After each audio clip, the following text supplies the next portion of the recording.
chapter 2, verses 11 to 20.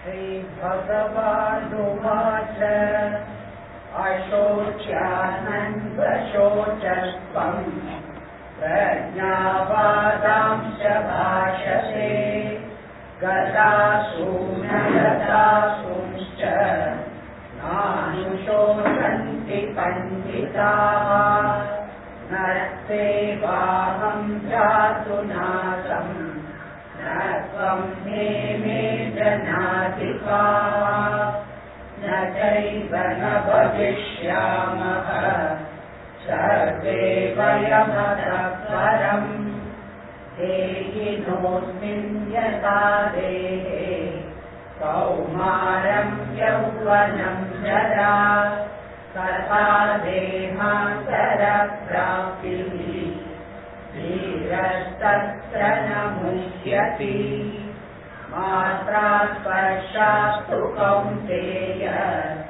Shitoshna sukha dukkadaha Agama palino nityaha Tamsi tikshasva bharata Yam hinavyatantyete Purusham purushashabha Samadukha sukham dhiram Somritatvaya kalpate Nasato vidyate bhavava Nabhavo vidyate sataha Ubhayorapi drishtondaha Vanayostatvadarshibhihi Avinashitu tadviddhi Yena sarvamidam tatam Vinashamavyajasyasya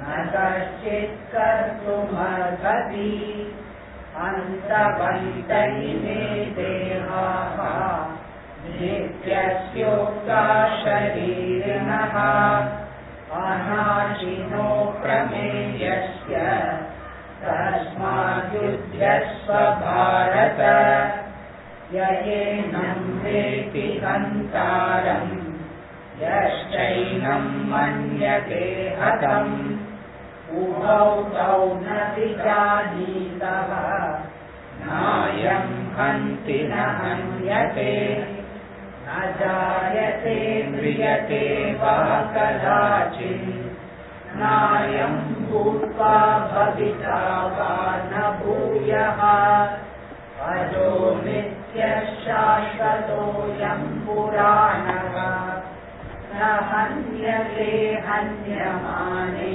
sharire.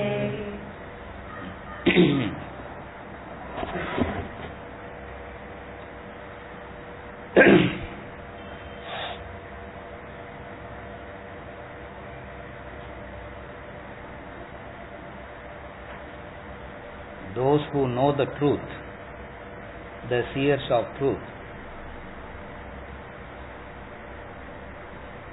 two things they understand. One is the unreal has no existence. Second, the real never ceases to be. Verse number 16. The wise, those who have understood the reality of life, those who know the truths of life, understands two things. One is the unreal has no existence. Number two, the real never ceases to be.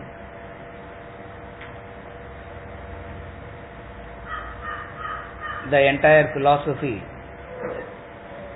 revolves around this definition of what is Sat and what is Asat.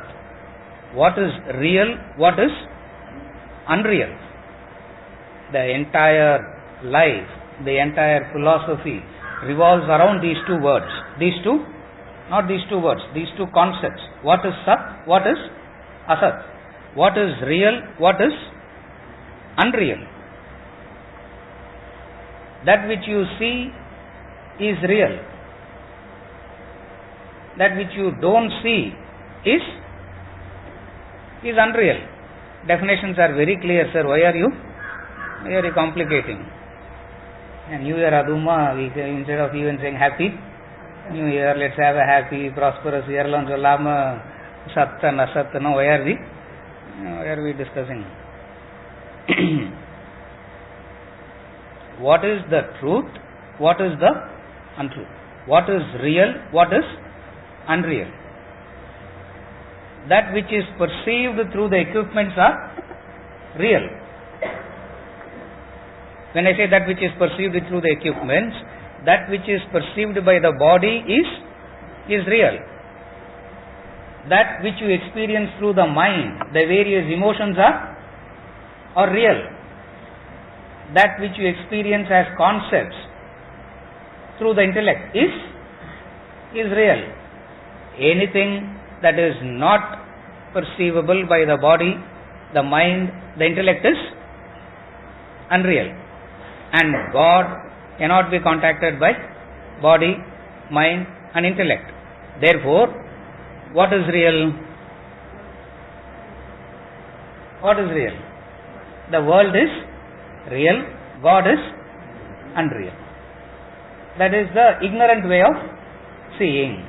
He says, the wise sees it differently. The wise sees it exactly the opposite. What is the opposite?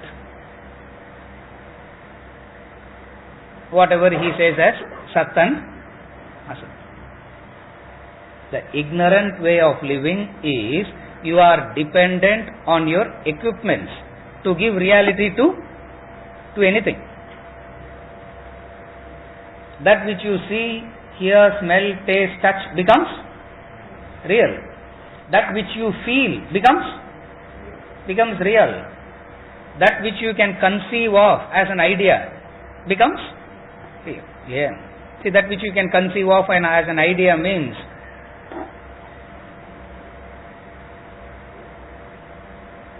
what is right, what is wrong, what is good, what is bad. Is there a thing called New Year at all in the first place?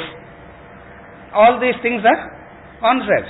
Now when the whole world is saying there is something called New Year, you also have to agree that there is a thing called New Year. Now these are all intellectual concepts, ideas. It is real. Emotions that you experience is real. Someone has insulted me so badly, I am feeling the pain. It is real. Someone has praised me so high where I don't deserve it. There I feel very like a balloon madri, I feel bloated. It's real. I am seeing you sitting in front of me. It's real. This is the ignorant way of giving reality to anything. Why it is called the ignorant way of giving reality to anything is because reality is that which is unchanging. Reality is that which is unchanging. Anything that changes ceases to be real. That which is perceived through the senses are changing. That which the mind experiences is changing. Your ideas and ideologies keeps changing. Therefore, anything that is changing doesn't fit under the definition of real. That unchanging factor is real. That's what he calls as Sat and Asat.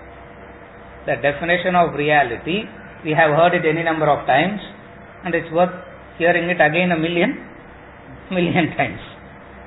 Reality is that which existed in the past, continues to exist now, and will exist in the future, is real. That which didn't have any existence in the past, which has an appearance now, which will not exist later, is called unreal. This is the definition of reality and unreality. He says, take this definition of reality and see everything and conclude what is real, what is unreal. Again I repeat, that which existed in the past exists now, will continue to exist in the future, is called Sat, real. Anything that didn't exist in the past has an appearance now. Carefully follow. It has an appearance now and will not exist future, is unreal. With this definition, he says, look at yourself and look at the world, and then come to the conclusion as to what is real and what is unreal.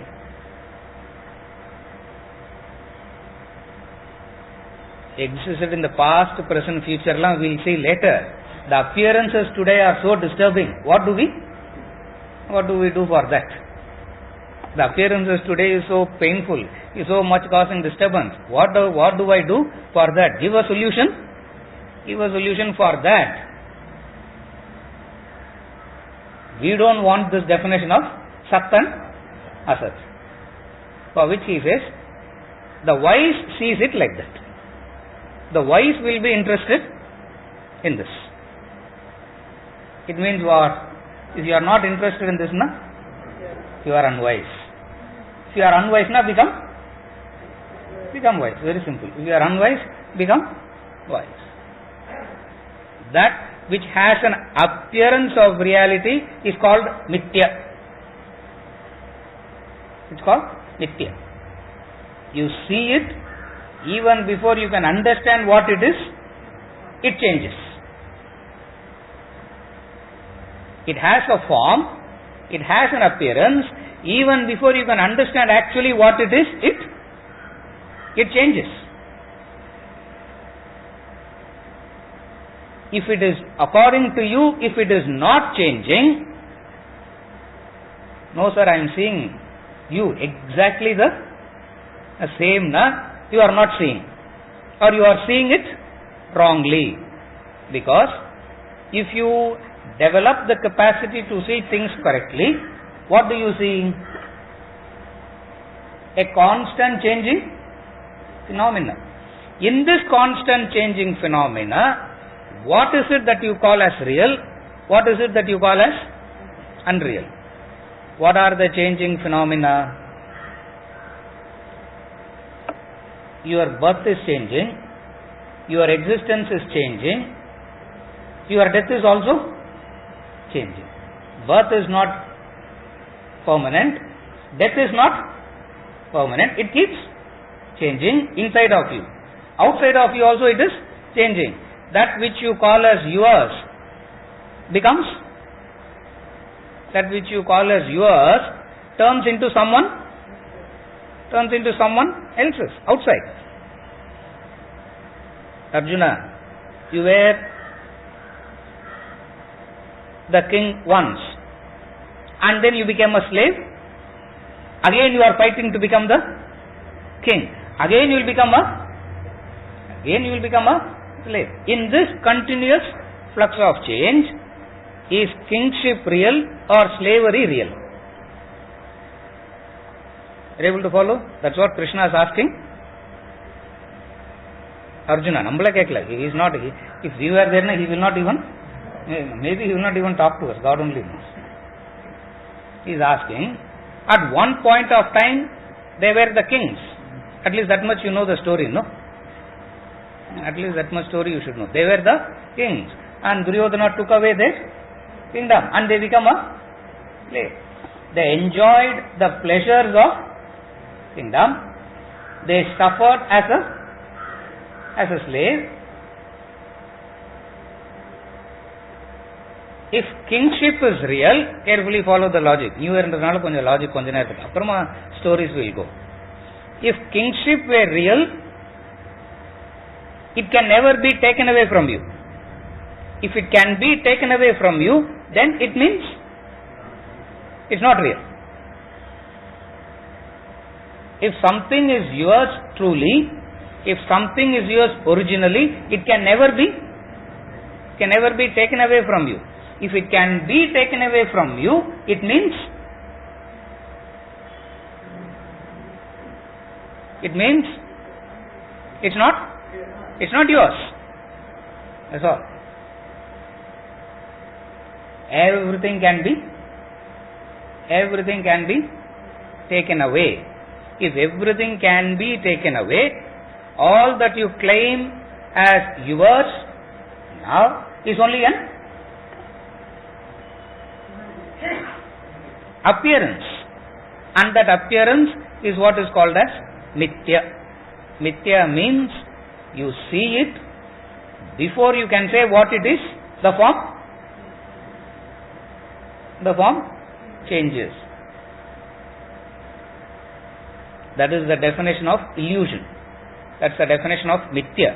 That's the definition of illusion. With certainty you cannot say what it is. With certainty you cannot say it is not there also. With certainty you cannot say the world is there.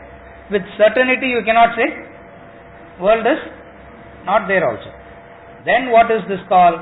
It's an appearance. It's called mithya.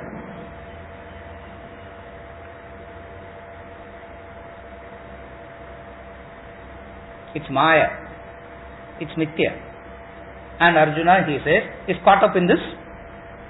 Arjuna is caught up in this illusion. What is the illusion? A confusion over what is real and what is unreal, and taking the unreal to be real. He has assumed the unreal as real. He has assumed the asat into sat.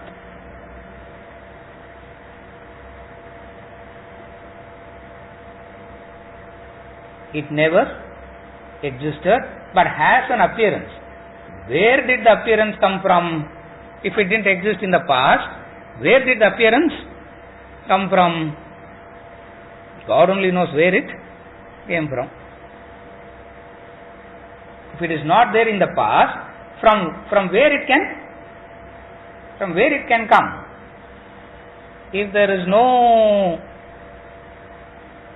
seed, from where the tree can come? All that he is saying is the tree came without a seed. As absurd as this. Take it as all that he is saying is the tree came without a seed. What would you call that as? It cannot exist. Therefore, what you see, what you experience, everything is called unreal. It's called unreal. Please understand, reality means a temporary existence. It has a temporary existence. That's why I called it as an appearance. It has a temporary existence. That temporary period is dependent upon how temporary is the temporary. The time factor. The time factor is dependent upon how wise you are or how ignorant you are. It depends upon how wise you are or how ignorant you are. If you are wise, it's momentary, it's fleeting, it's passing, it's changing all the time. If you are unwise, to the extent that you are unwise, to that extent it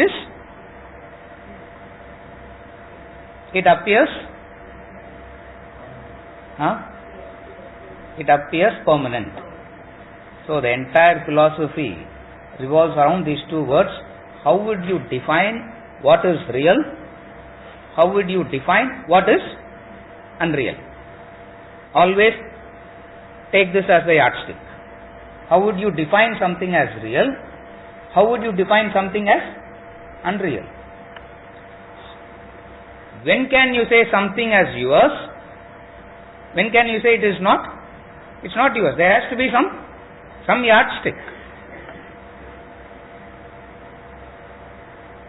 If you are wise, in the Kathopanishad he says, if you are wise, you will keep death as the yardstick, he says.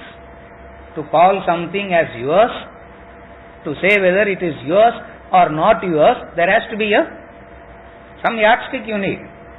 What is that yardstick? He says, keep Keep death as the yardstick. That which comes with you when you are dying or after your death is yours. That which cannot accompany you is not yours. If it is not yours, then what makes you to think that it is yours now? Caught up in ignorance, caught up in that illusion, caught up in that Maya. The seers of truth they don't have this problem, because they have seen the truth. What is the truth? The truth of what is real and what is unreal. The truth behind what is Sat and what is Asat. The Upanishads gives this example of what is unreal. The example of unreal is 3 examples they give. One is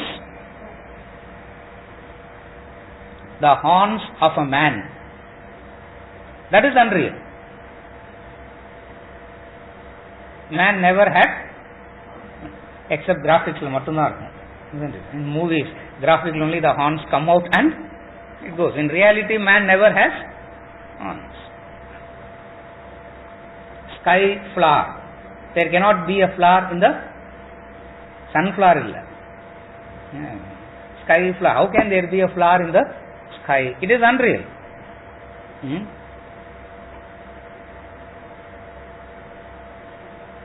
In the text Yoga Vasishtha, he gives a beautiful story. Everything is so unreal. By the time you reach the 3rd sentence, you will start believing it as real, and you will start seeing the story.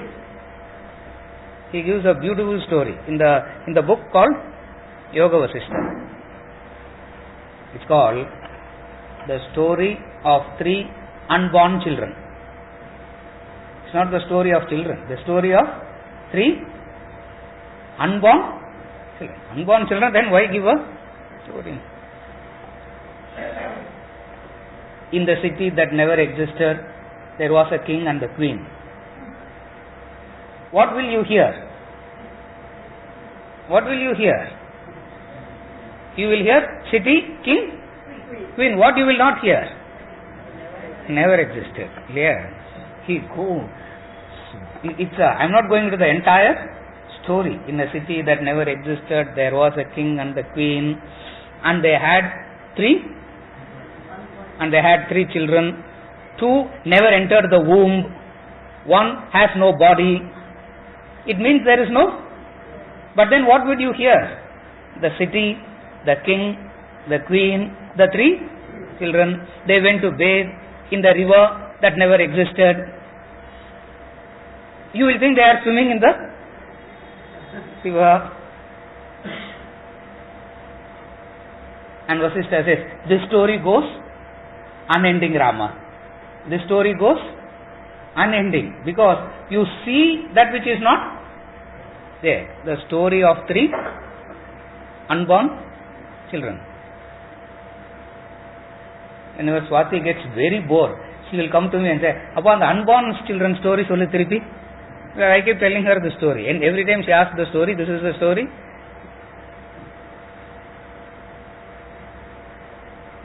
It's not real, but it gives a sense of reality.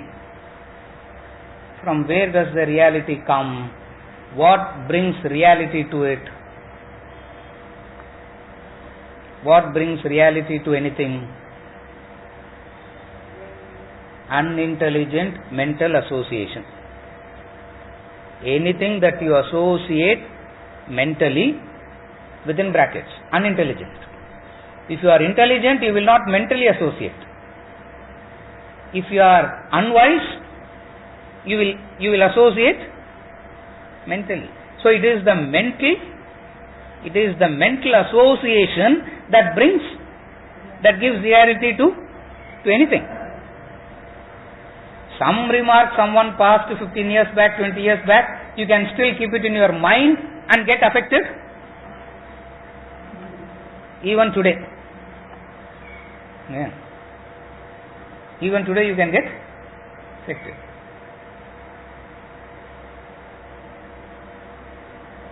Every time I ask that boy, "Na ba unga appa New Year wish panniya?" If he wishes me, I'll say, "Did you wish your father Happy New Year?" One man I can't wish Happy New Year is my father. I say, why? I still remember how he tortured me. He's gone. That face is gone and over. Where is it existing? Where is it existing? In your mind. Sir, if you have gone through it, you will not talk all this. It's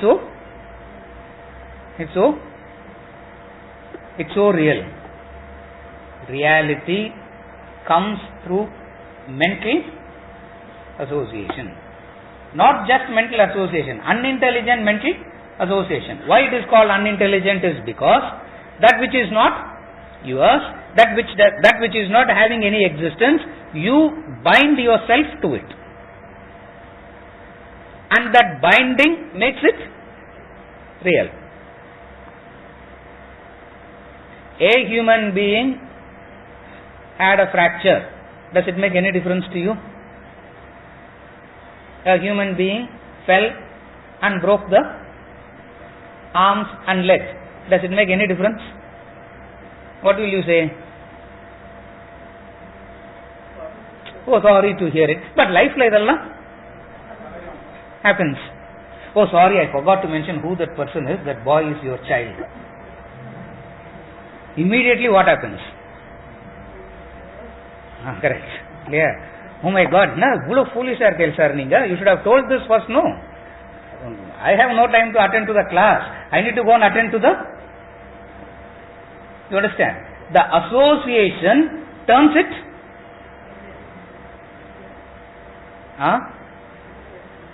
The association turns it completely different. Therefore, what causes affectation? Your mental association. Anything that affects you is unreal. Anything that affects you is unreal. And affectation is of two types. Mental affectation is of two types. Joy is one kind of affectation. Sorrow is another kind of affectation. Ugly affects you, beauty also affects you. It's not only ugly that affects you. Two kinds of affectation. Carefully follow. Joy is one kind of affectation. Sorrow is another kind of affectation. If beauty is one kind of affectation, ugliness is another kind of affectation. And the mind oscillates between the two and keeps getting affected. Take it or leave it. Mind can survive only in affectation. That's why it will keep you constantly affected. And that affectation is of two types, joy or sorrow. The wise understands that which is beyond this joy and sorrow. Men of realization understand this. Those who have seen the truth. That's why he calls them as the seers of truth. Throughout the Shastras, they keep using the word seeing. Seeing means not the physical seeing, that penetrating understanding with which you see. What is this penetrating understanding? A simple example I'll give you. In the Quranic stories, we have one God of love. He's called? There is a God of love, no? He's called? What's his name? The God of love. What is his name? Sattama sollungo. Correct. He has no and that man has no, the God of love has no, has no form, he has no body. Do you know that? Because Shiva burnt him, no? Correct? You know that story? The God of love is called Kama. It has no form. How can you see that which has no form? That's why you need penetrating capacity. Shiva had that penetrating capacity, he was able to see it. You follow what I am saying? You all know that there is this God of love, and wonderful is that God of love, because he has no form. That's why, and there is a story also. What is the story? Shiva was doing penance. Shiva was doing tapas. Some domestic quarrel between Shiva and Parvati, they separated. That's the story. Some quarrel they had. Yeah, we also separate, no? That lady says, I will go to my parents' place. The man says, I don't know, where will I? Say, you go to your parents' place, where will I go? They say, you get out of a house. So they were living separately, and Shiva was doing penance. So the only time you can do tapas is, that's the story. I am not saying that. Story is that. And they all went and told Vishnu that, see, that man is doing too much of tapas. If that man will become very, very wise. Disturb him. To disturb him, a man of tapas can be disturbed only through desire. Some indulgence, some sensual thing has to come, then only disturbance happens. So, the God of love shot one arrow. And that arrow is, what arrow it is? Not that piercing, not that arrow with metal tip. What arrow it is? I don't know, whatever that, I have never experienced that arrow, so I don't know. So, that arrow he shot, and Shiva woke up. He got burnt. From that day, he has no form. Not that he had a form before. It's sitting inside of you, and you will not know how to locate it, because in order to locate, it needs a form. And this karma, and this desire, and this ignorance sits inside you without a form.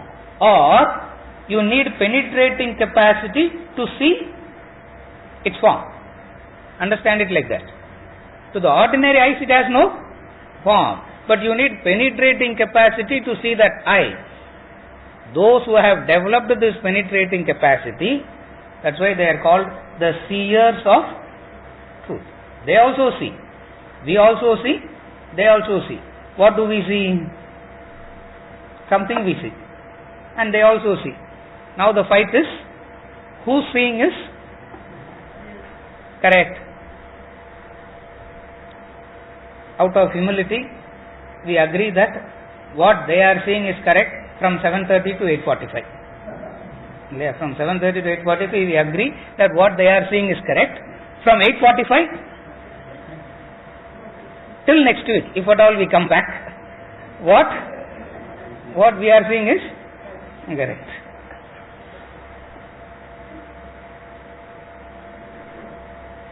It is mithya. He calls it as mithya.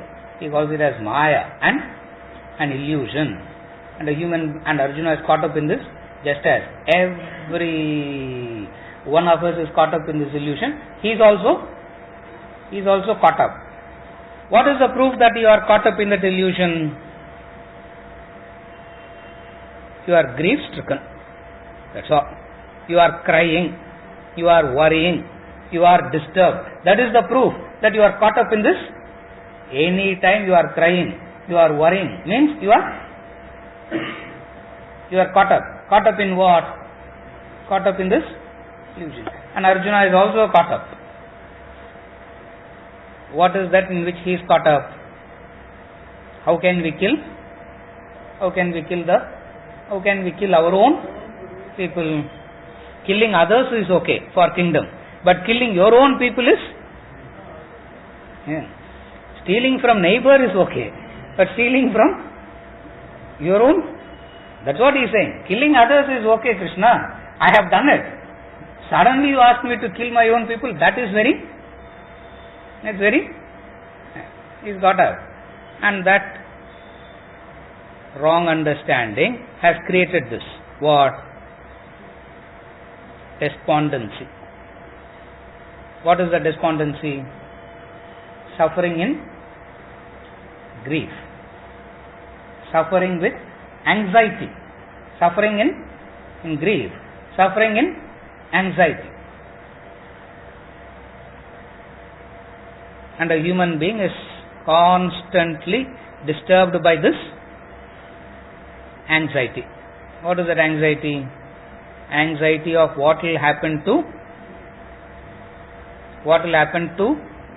me and what will happen to those who I call as mine. That's all. What will happen to me? No, I am not worried about me, sir. I am only worried about my children's future. Either there is an anxiety about you or anxiety about that which you call as yours. Nevertheless, there is this, right, causes this tremendous grief. Because of what? You are caught up in this illusion. What is the illusion? The unreal, you see it as real. Reality doesn't exist at all for you.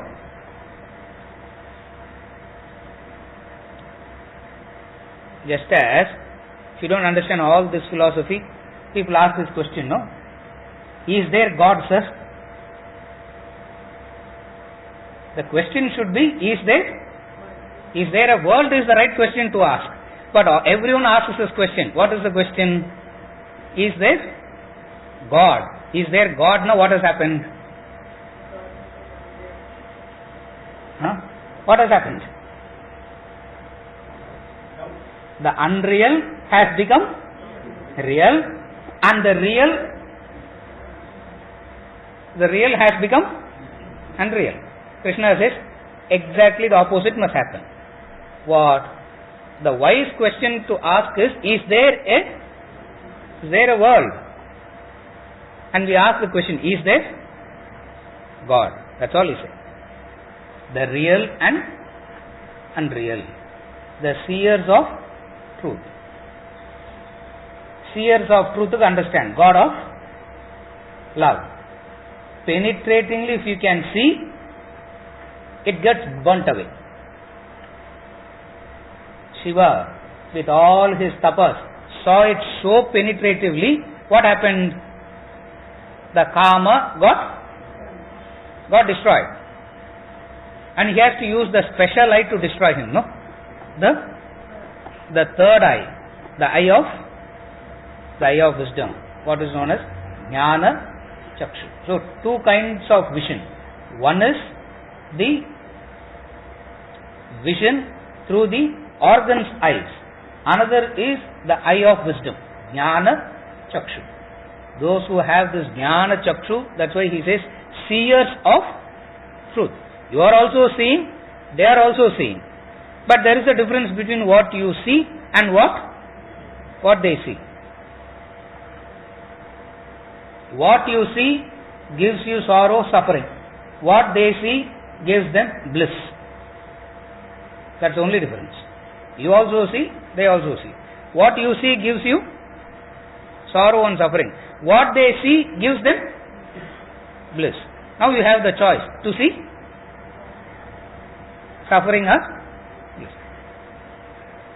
Bliss பார்க்கணும்னு ஆசையா தான் இருக்கு, but suffering தான் I am seeing.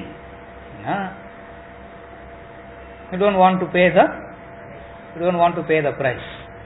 What is the price? Ramatirtha says, everyone wants to become Jesus Christ. Who doesn't want to become Jesus Christ. But the price to become a Christ is crucifixion. The price to become Jesus Christ is crucifixion. When the price is set, everyone backs up and says, is there? Our Kanda method, is there any other? Because you said Vedanta is unique, no, we are all different unique people. Is there any unique method for us?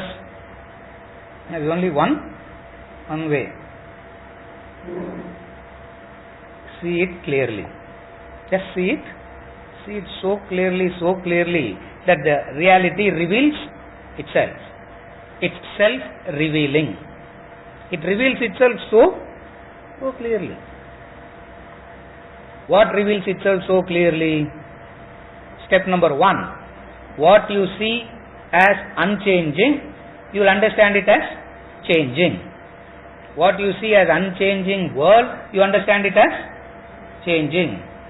What you see in yourself as unchanging, you start yourself as changing. Step number 1. Step number 2 is, then comes the deeper query. Is there anything beyond this? Is there anything beyond this constant, continuous changing? Then comes the query. So for you to develop the true query of what is it that is unchanging, first you need to see the change. Seeing the change cannot happen through the senses, because I have said this again, and I have said this before, I am saying it again. Changes cannot be seen through the senses, because the senses are not designed to see the changes. Through the penetrating capacity alone you can understand the changes. The eyes are designed to see things as fixed, permanent. The eyes are not designed to see the changes. Again I repeat, the eyes with which we see the world are designed to give a sense of permanency. Then only some transaction can happen. Otherwise you will not know.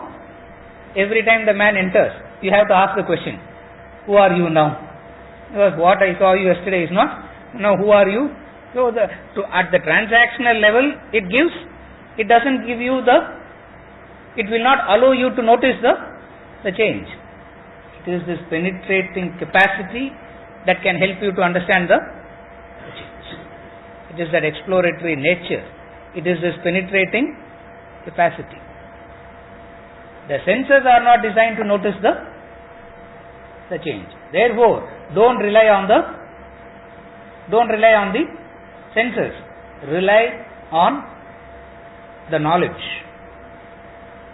Knowledge means you have to rely on the seers of truth, because those who have seen the truth alone can give you the right knowledge, the true knowledge.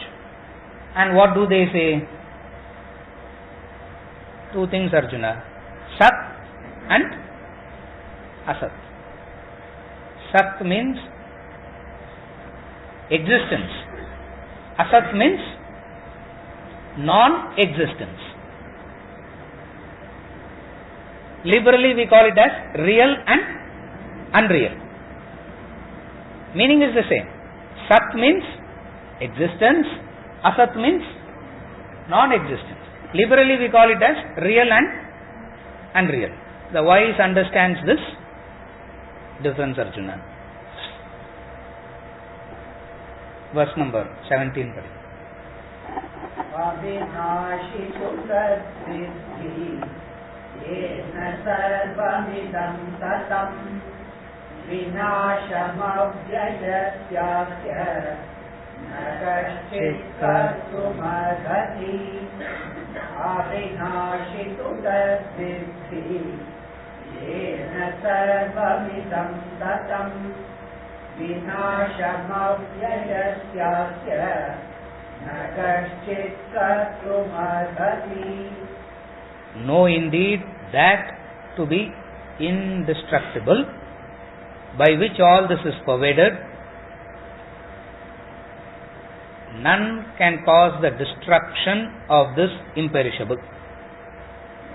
is continuing with the definition of what is real and what is unreal. That which is changing is the world.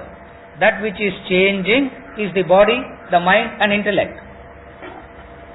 That which pervades through this is the unchanging, indestructible. A simple example elsewhere in the same Gita, he starts giving examples later on. The unseen string that connects the beads, he says, Sutre Manigana Iva. The beads are held together by the unseen string. That's what he is saying. Indestructible, by which all this is pervaded. None can cause the destruction of this imperishable. That which you think, Arjuna, that you are going to kill is anyway changing, anyway it will get killed. Because Arjuna is concerned about killing. Are you able to follow? Arjuna is concerned about killing the bodies. Here he is saying anyway that will get killed, anyway that will change. What cannot destroy? What can never get killed? The imperishable can never get killed. Meaning, he is telling Arjuna what? Learn to see the imperishable and do that which ought to be done with the perishable. All that he is saying, again I repeat, he is saying, learn to see the imperishable and do that which ought to be done at the perishable. If they have to be killed, kill them. If you have to give up your life for that, give up your life. Doesn't matter. What needs to be understood is the capacity to see the perishable and the imperishable.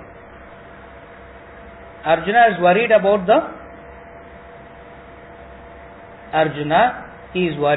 about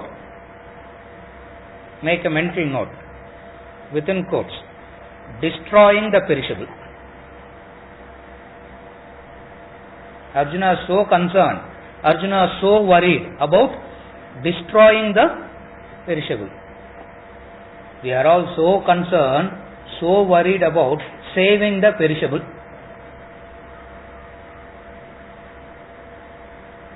Are you able to follow? That's all. How foolish it is to do that. That's why we have deep freezers, a refrigerator. It will be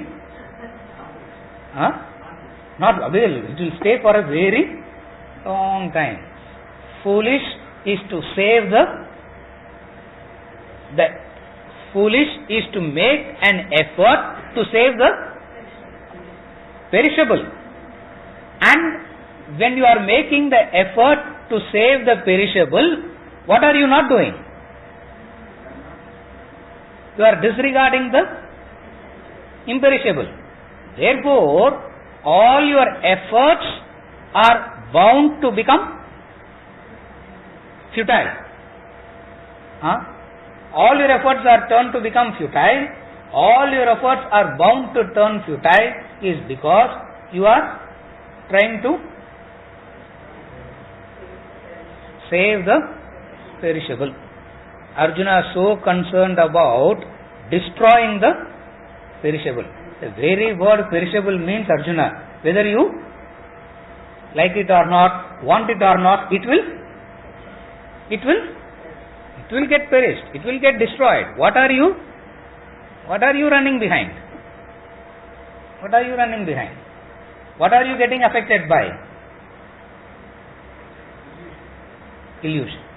You are caught up in that illusion. What is the illusion? Somehow the perishable can be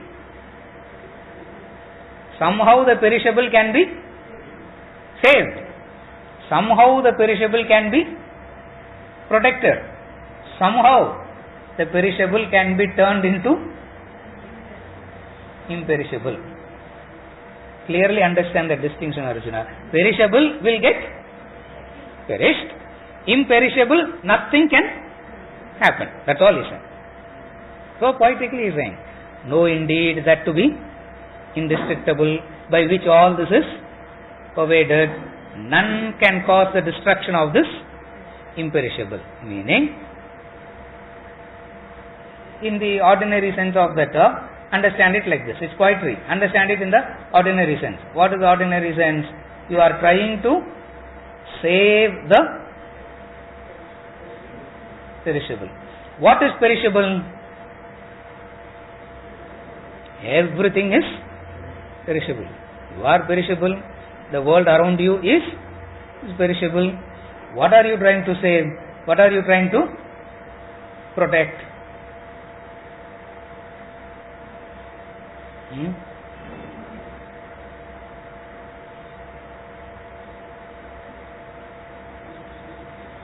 Visualize this. The house is on fire. Visualize this. Not your house, some house.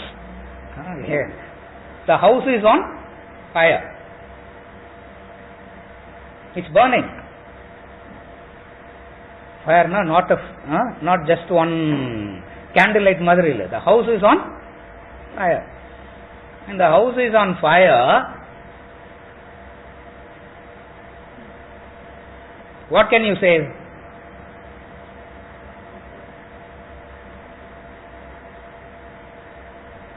What can you say?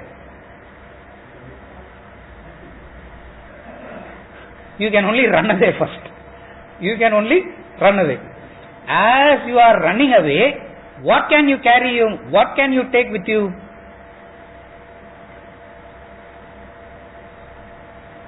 I can't forget that boy. He only said the correct answer.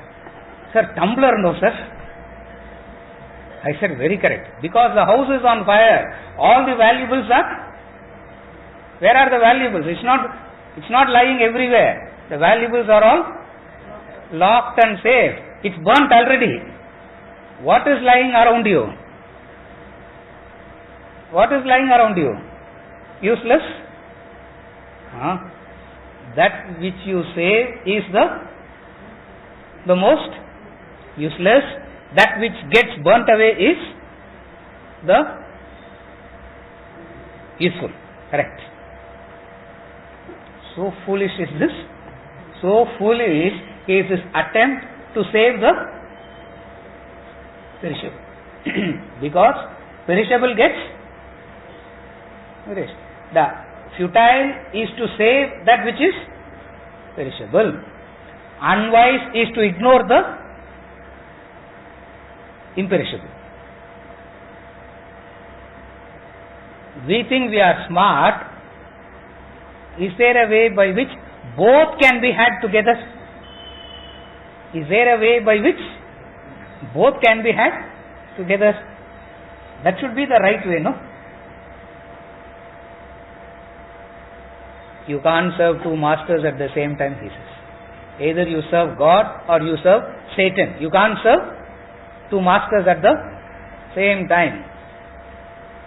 You can't travel in two boats at the same time. And boats are in opposite direction. How can you? Either you can ride on only boat. What is that boat? Getting carried away by the perishable or trying to understand the imperishable. And two words he uses.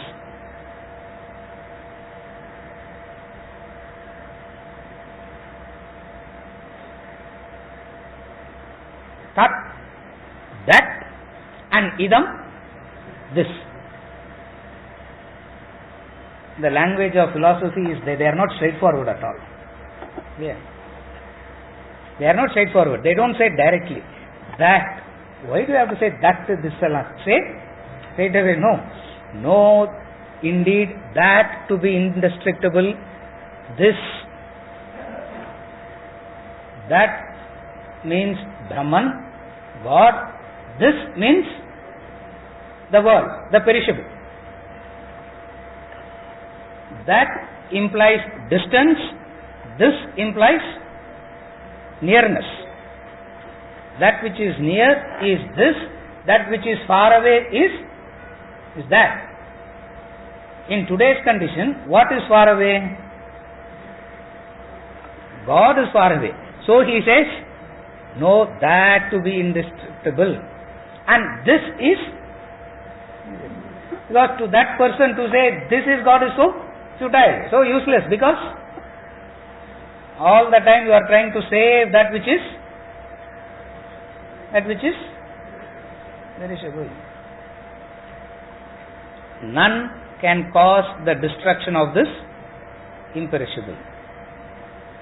If it can be perished, then it is not imperishable. Imperishable means the previous verse, the definition of reality. What is the reality? Existed in the past, exists now, and will continue to exist in the future.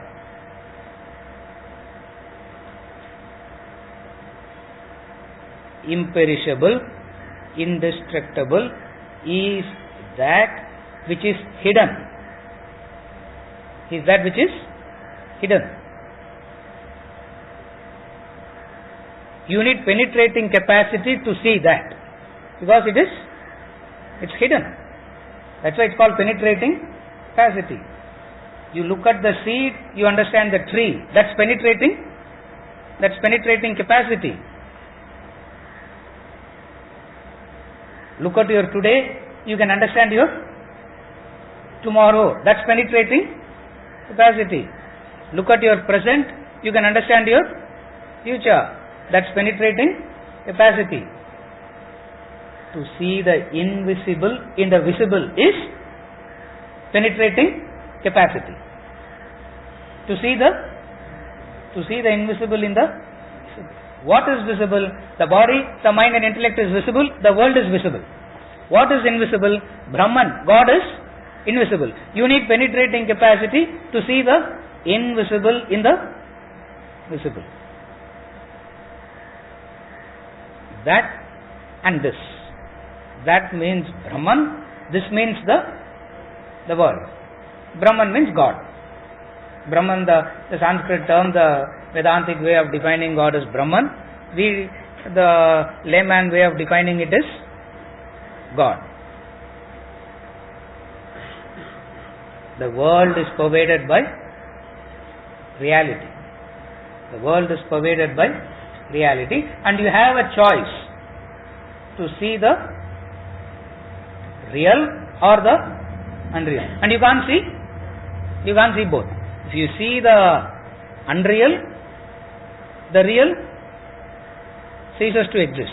If you see the real, the unreal ceases to exist. Just as when you are seeing the snake, rope doesn't exist. The moment you see the rope, snake ceases to be.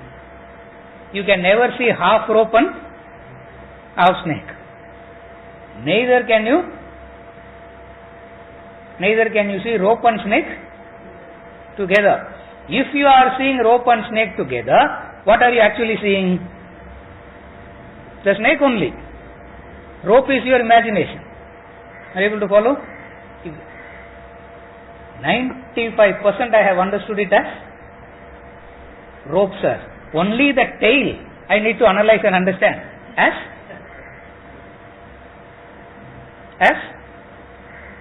snake. Now what are you seeing? What are you seeing?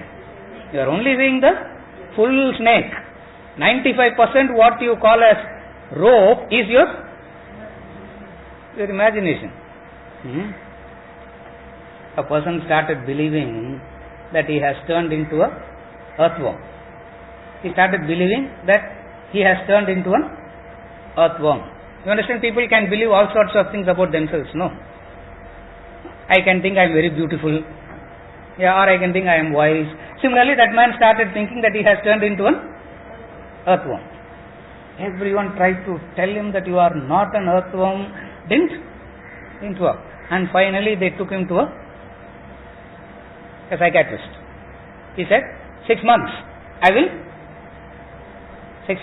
will make him to understand that he is not an earthworm and a human being. The family left him behind.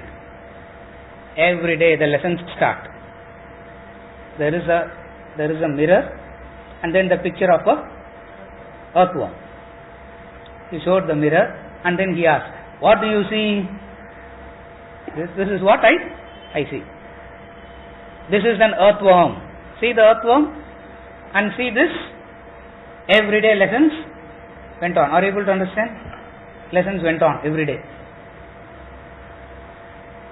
End of the 6th month, he said, I am convinced that I am not an earthworm, sir.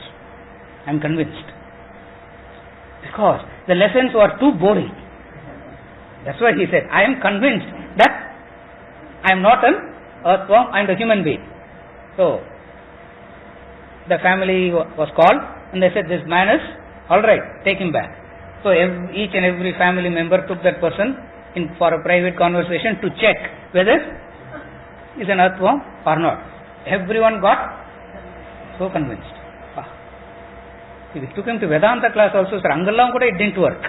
But you did a miracle, magic. What? He is convinced that he is not an earthworm. Can we take him? Discharge summary given. Take him. Fees. They paid him extra also because they were so happy. We sponsor one more patient also because you have helped us so much. Everything went on and the whole family is happy leaving the compound.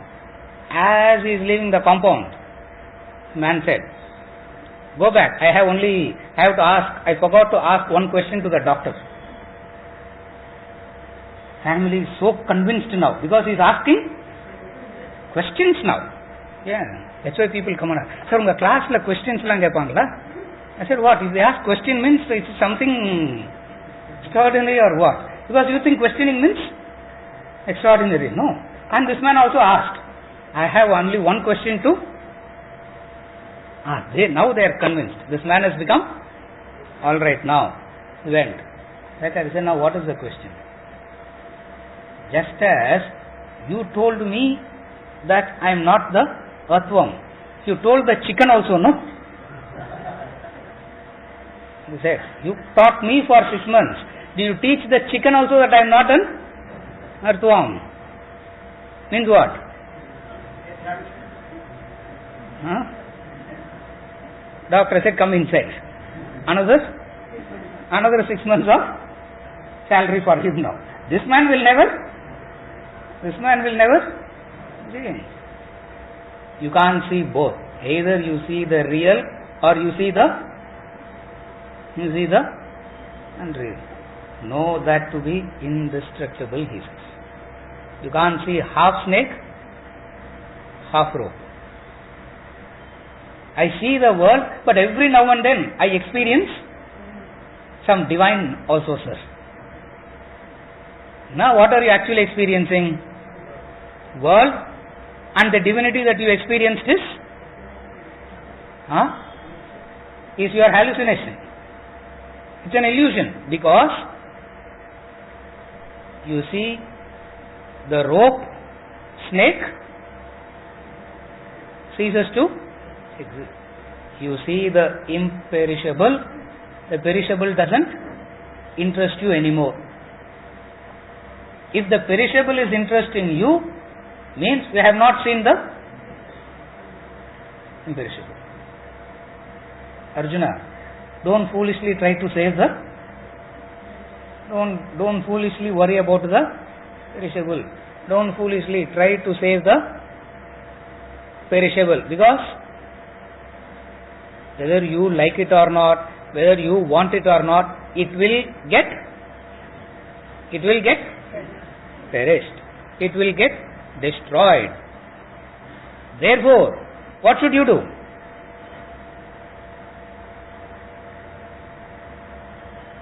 What should you do?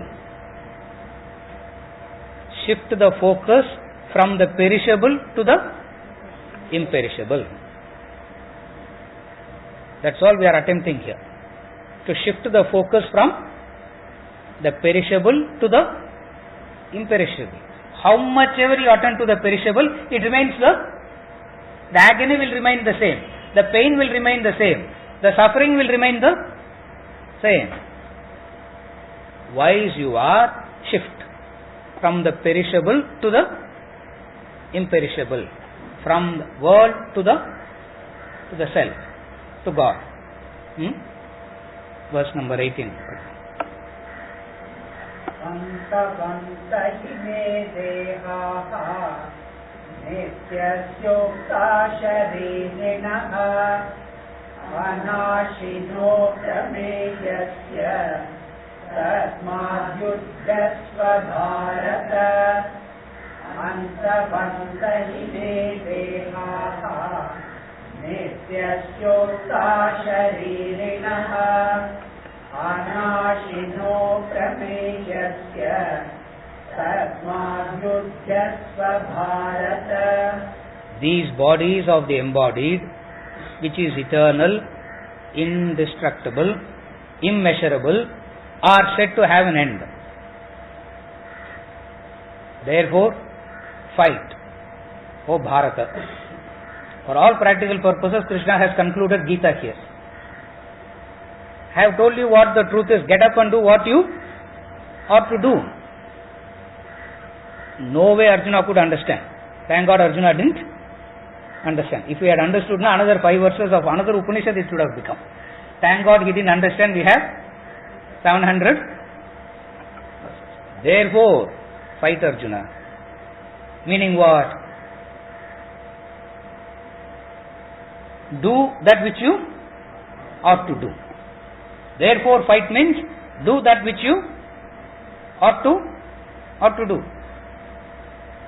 What is it that ought to be done? To realize the self, to know who you are. Is that which ought to be done. Whatsoever takes you there, do that. As a Kshatriya, the only way that you can know is by fighting, killing. Therefore, get up and fight. Why? These bodies of the embodied, singular and plural. Bodies in plural, embodied in singular. Singular embodied means the all-pervading self. The bodies imply the perishable aspects. The bodies in plural means the perishable. The world and you, both are perishable. The world outside of you is perishable. You as an individual is also perishable. How do you know that you as an individual is also perishable? We all have a date of birth. We didn't exist before that. How much ever we try to elongate, how much ever we try to prolong, how much ever we try to extend, we will have a others will see in the newspaper. We regret to obituary. We all have a date of birth, we have a date of death. It's perishable. You is perishable. Everything around you is also perishable. The bodies. In and through the perishable things, there is something called imperishable. The bodies are manifold and varied. That which is imperishable, that which enlivens them, that which gives awareness to them, consciousness is,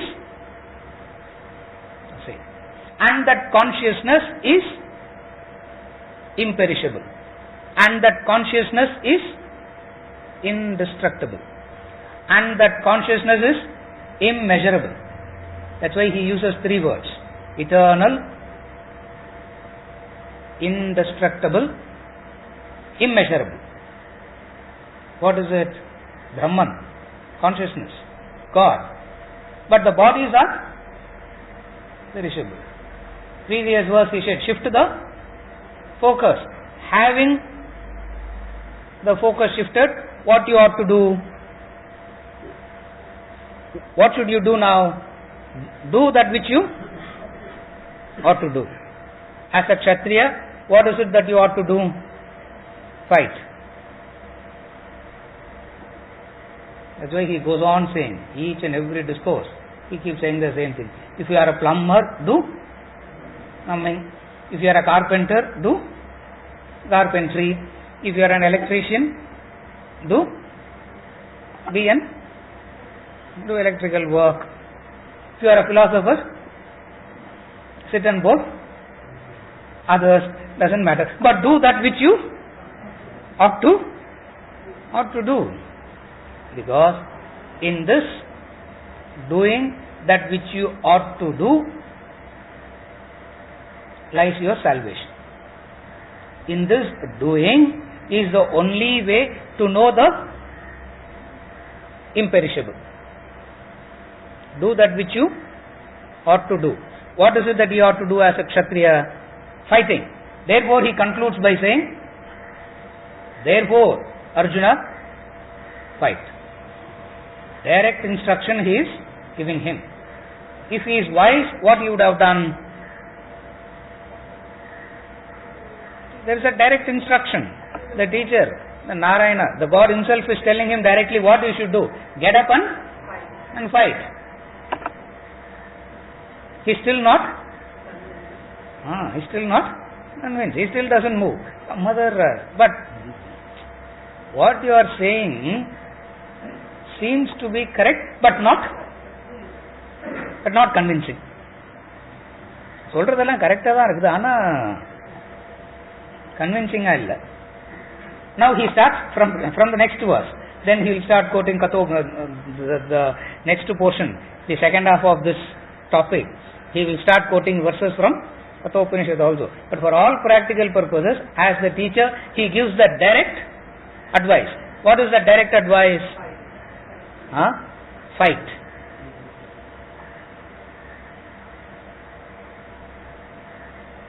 The moment an instruction is given, the immediate response is supposing an instruction is given to you, the immediate response is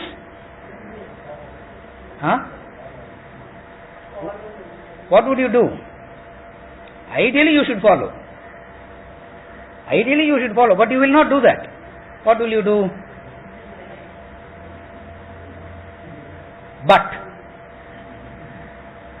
the moment an instruction is given, the first word that comes out of you is but. No, you are not.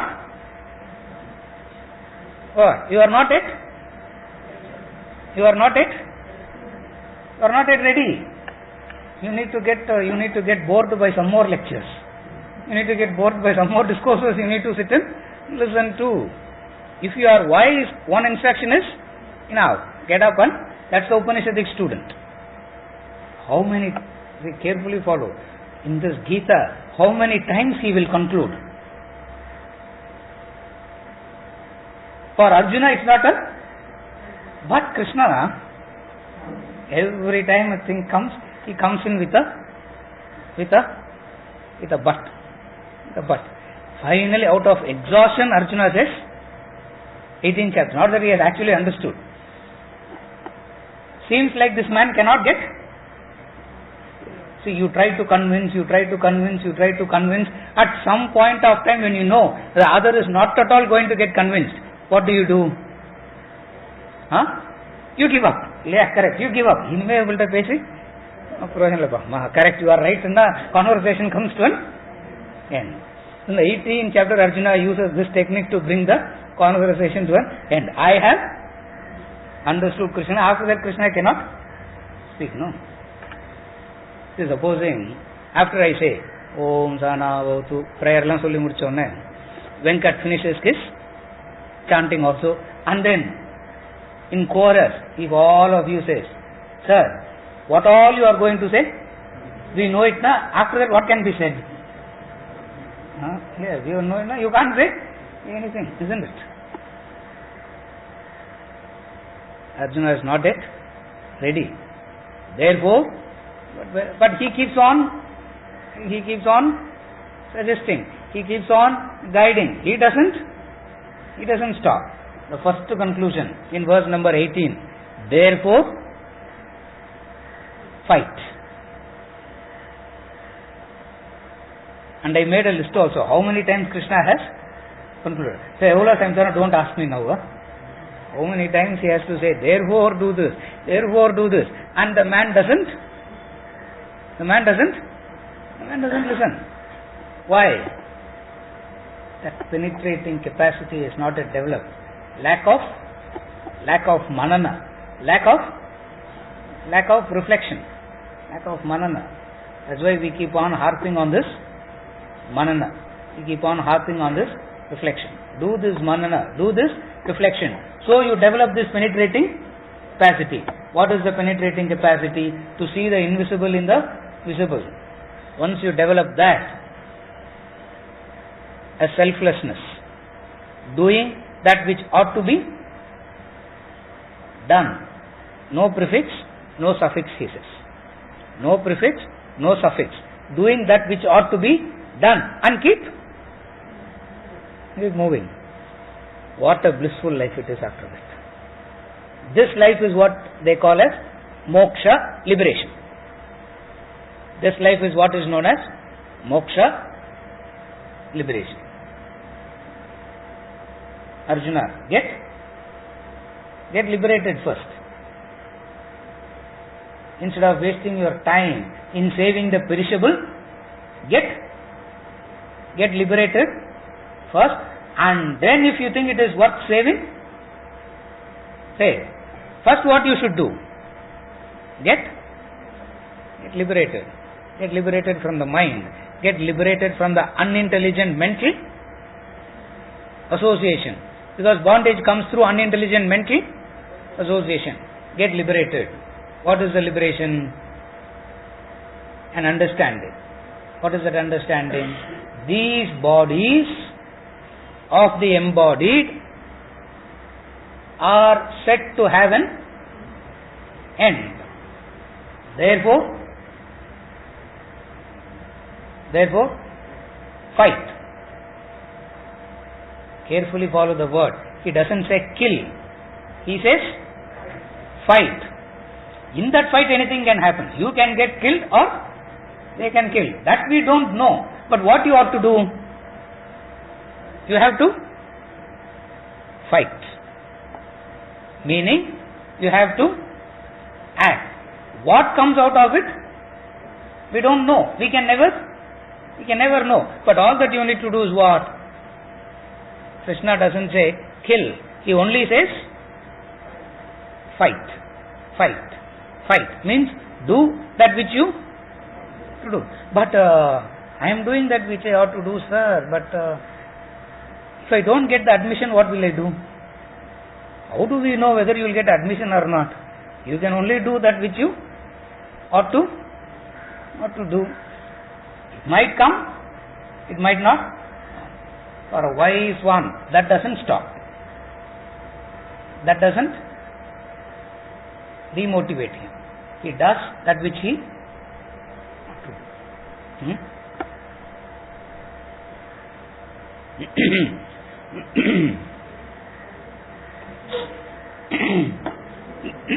to.